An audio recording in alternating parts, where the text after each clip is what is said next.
আমি আজকে মশার সাথে সাক্ষাৎ করছিলাম। আমি তাদেরকে জিজ্ঞাসা করলাম, তোমরা ময়লা পানিতে ডিম পাড়ো কেন? মশা বলল, কারণ ভালো পানিতে ডিম পারলে মানুষ সিদ্ধ করে খেয়ে নিতে পারে। আমি তাদেরকে জিজ্ঞাসা করলাম, মশার কোয়েলে তোমরা মরো না কেন? মশা বলল, আমরা যদি মরে যাই তাহলে কোয়েলের ফ্যাক্টরি বন্ধ হয়ে যাবে। আমি আবারও তাদেরকে প্রশ্ন করলাম, তোমরা মানুষের কানের কাছে এসে জ্ঞান জ্ঞান করো কেন?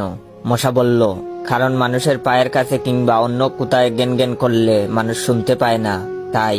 আমি তাদেরকে জিজ্ঞাসা করলাম, আমি শুনেছি পুরুষ মশারা নাকি রক্ত খায় না, তাহলে ওরা কি খায়? মশা বলল, পুরুষ মশারা শুধু বউয়ের বোকা খায়। আমি বললাম, মশারা কামড়ালে মানুষের ডেঙ্গু হয় কেন? মশা বলল, মশারা কি শুধু মানুষের রক্ত নিয়েই যাবে, ওদের কিছু দিবে না।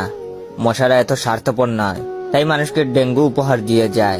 মশার সাথে সাক্ষাৎ করার পর আমি মশার উপর রিসার্চ করলাম।